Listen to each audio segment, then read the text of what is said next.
In the first season, we have saw how Chuhei came to life again after being swallowed by a ghost. He is now standing in front of Zenki. Ghost King asks him to leave since the seal is about to collapse, but the boy ignores what he says and attacks instead. The boy is convinced by the fact that he will stay the strongest as long as he absorbs the ghost spirit inside the seal. He promises to take his revenge from Zenki because he lied about his past and his identity. However, Ghost King manages cuffing him with Kalin Man that will absorb his ghost spirit and then uses Ghost Killing Sword and the power of the 5 mountains to create a strong combination that will defeat him for sure. Suddenly, and while Black is in pain, he sees White as an illusion, asks him to stay strong, and they will someday become the best unparalleled Black and White. After he sees his sister Juan blaming him for leaving her alone when she needed him the most. The illusions are slowly driving him crazy. The crew sees a huge monster coming out, and in the ship, White Dragon and Zenki explains to Luchu that the monster is actually Wang Hang. He has absorbed the ghost spirit in the seal, and even worse, the girl White is also inside the monster's body. The pair thinks about any possible solutions, putting in consideration the possibility of killing it by one shot using the Genku cannon. But this will cause the death of the unparalleled Black and White, so they keep the choice for the end, and Zenki suggests appealing the monster's attention by Luchu while he tries to find White. Once she will be rescued, White Dragon in the ship must attack the monster using Genku cannon. Back to the castle, Dong Ting and his servant came to see Master Bao and discuss some important matters. Mischa meets them in the door and takes them in. Dong Ting seems to be so nervous and said the situation in the White Mountain is so striking and he has influenced the underworld. The master suggests informing all the other places, but Dong refuses and prefers keeping it a secret because things may get worse, and this time it will be better if the girl dies. Back to the underworld where Zenki kills the demons with no mercy and makes his way to save White, who's sealed in the golden crystal. At the same time, in the ship, the crew prepare the Genku cannon weapon and they will get ready to fire it. Zenki rescues the girl and White Dragon notices the diminution in the target's power. The man flees with the girl and the attack on the demon gets started. Right after handing the girl to Luche, Zenki goes back to the fight and easily saves Chuhei, all due to the Genku cannon. 1 month after the incident, Chuhei finally leaves the hospital after taking the necessary treatments. His sister picks him up and they go back together, but this time, their relationship seems to be strange. The girl can no longer feel his love like in the past. Somewhere else in a lab, a pair of Black and White warriors trying to get some black spirits, but they unexpectedly find themselves in front of 2 strange guys who are seriously planning for something bad.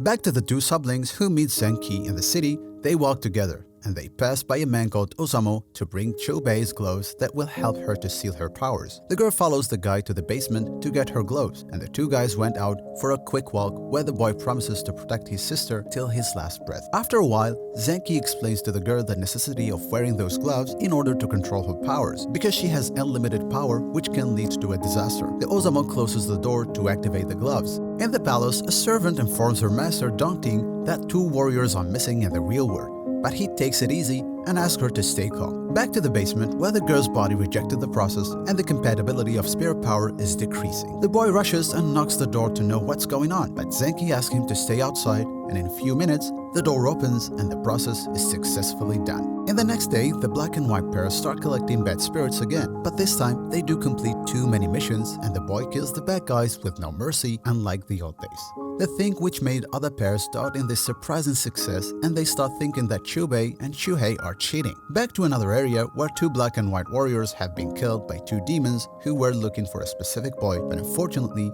didn't find him, and they came back to inform their master, Mr. Seimu. In a dark place in fear, they beg their leader to give them one more chance to find the target, but they discover they were actually stalked. A little boy who masters creating illusion stalked them all the way to the palace. One of the dark soldiers detect his move and catch him, and they seem to know each other already. The woman forces him to stand on his knees in front of the monster, and he surrendered after physical torture. On the other side, the Black and White warriors go to celebrate their victory by eating some ice cream, and while they are trying to choose something to eat, they notice a spirit hunter's team nearby, and unexpectedly, the ghost they captured runs toward Chuhei with a full desire to drink his blood, but luckily, one hunter manages stopping him and cuffing his hands. Right after this, the boy gets hallucination in which he sees his hand covered with blood and all the people he loves are dead. Right next to him stands the demon who blames him for what happened, and before he understands a thing, the girl wakes him up and asks him to choose which flavor are they going to order, especially when the prices are so high.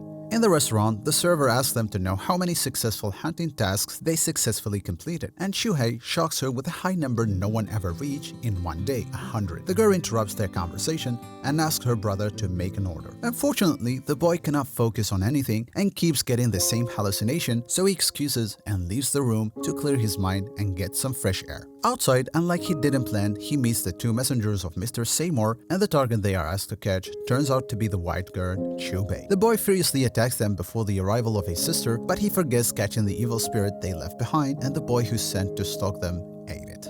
Mr. Seymour is informed of the failure of his two soldiers, so he sends another race that is actually much more powerful. In order to take care of this matter, a group of spirit hunters detect the presence of strange spiritual powers in a random house, but they did not know the enemy they are facing is the 9th rank ghost from the seal, and he destroyed them all. At home, the boy and his sister are watching the TV, and the news of the missing 3 black and white warriors has spread between the crowds. Zenki believes it all happened due to evil ghosts since their number are large increases recently. Therefore, black and white warriors in the human realm should be more cautious in the line of duty. The girl feels worried but her brother promises to take care of her no matter what. Then they go to catch another spirit of a female athlete who unfortunately uses drug to fix her health issues, and this will lead to her death in the middle of the race. The pair explains the situation, but the athlete just ignores it and prepares herself for the race. She wants to win the race badly since she needs high grades and to start her professional career. She doesn't want to relate on others, but this unfortunately would not happen no matter how far she can push her body. As the race gets started, the boy stands right there waiting for the right moment to catch the spirit, but when the girl falls down, the pair who once doubted their success catches the spirit first in a very inappropriate way, so Chuhei calls them disgusting.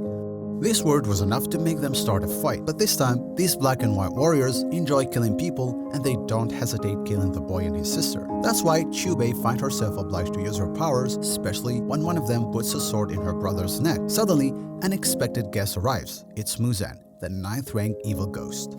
In the palace, Zengi investigates Muzan's case until he is informed by one of his soldiers that they have lost 2 more black and white warriors in the human world. Back to the fight, where Chuhei takes advantage of the situation since some warriors manage fighting Muzan, so he takes his sister and runs away. The girl gets shocked of her brother's behavior and how he could leave all these warriors die without even trying to help them. In the other side, Muzan killed 2 more warriors and he realized that his target is one of the siblings, so he follows them. At the same time, the girl has sent a message to Zenki, who can handle the matter of this evil ghost, and all they have to do now is hide and wait for him to arrive. But before they make any step forward, the ghost arrives and drew a weird look on his face when he saw the girl. After injuring her brother, it is now obvious that he intends to capture her. But somehow his attack awakens the devil spirit inside of Chuhei, so he attacks back with no mercy. However, it seems to be useless since Muzan has the ability to regenerate by consuming spirit. When the ghost realizes the situation, he attempts eating Chuhei's spirit, but Chubei stops him and sacrifices her life for her brother by taking off the gloves and release a huge amount of spirit energy. Zenki and the scientific crew in the palace detected the spirit energy and they got worried of it, so they try to find a possible solution to save the warriors. When Chuhei opens his eyes again, he finds himself in the city at night. He looks all around, but he can't see Muzan or his sister. In parallel, she finds herself in a strange place where she finally finds her parents. They ask her to get ready to meet her brother in the library. She gets excited and nicely dresses up before leaving the house, aiming to live normal, happy life. When she opens her eyes for the second time, she finds herself in a totally different place, and there is a huge pillow with a girl sitting on it who looks exactly like her. Suddenly, she hears the voice of her brother and comes back to reality. Her powers have caused a terrible blast and she's standing right in the destroyed area, surrounded by shiny spirit ash. She opens her eyes and asks the boy to stay away because she'll probably hurt him, since she cannot control her powers without gloves, but he stays by her side and promises to stay with her no matter what happens. Luckily, Zenki arrives and sees her powers at the right time and everything goes back to normal. The 2 siblings keep doing great performance in their missions and they successfully complete their tasks. As usual, they celebrate this with ice cream. However, their behavior changed after realizing they are not siblings. The girls start getting shy of the boys' affection. When the Ghost Festival arrived, the 2 guys wear traditional dresses and gather to enjoy the festival. They visit different places and enjoy every second in the festival. The girl ties a ribbon to the wish tree but didn't tell Chuhei. After this, they go back to Jade Shop where the girl found a yin-yang necklace, and the seller explains how it refers to the combination between the 2 sides, the black and white, and it's usually given to the persons we love. The boy pays for the pair of the necklace, then she goes out to see the firework. On her way, she bumps into Mei and Fufu, who believe that Shubei is just a danger and she will cause harm to everyone. That is why no one will stay by her side. These words made her feel so bad. When the boy gets out of the shop, he finds her sitting near to the wish tree, feeling sad for not watching the fireworks with her partner. So the boy runs to the shop and buys another round of fireworks for her. He lights them and creates another moment of joy. They both make a wish to stay together for the rest of their lives. The boy brings out the pair of necklaces and puts one on her neck, telling her that their fates are intertwined. They smile to each other and hold hands. At the same time, Liu Chu investigates the ghosts who have been causing fires in Fengdu City. She concludes that they intend to make a big demonic summon and their next target is Ghost King Zenki. On a tower, Suji, who is ready to start the process, get caught by the Imperial black and white warriors who beat him with no mercy. Liu Chu and the team realize the West Devil can't enter the boundary realm, so he has sent the evil ghost to form the magic matrix, and only one point is left, so they must destroy it in time in order to stop the process. The group rushes to execute the plan, but suddenly they find two soldiers ordering them in the name of the 5 empires of ghosts to leave this matter to the north. Later, it turns out that the Suji whom the pair had beaten was just a clone, and the real one has completed the process of the creation of a huge gate. And now they face the great Nagitu, who was banished from hell and now enters the gate. He stops the time and confesses to the girl that he is her father. Guys, wait for the next video for more details. Till then, take care and stay safe.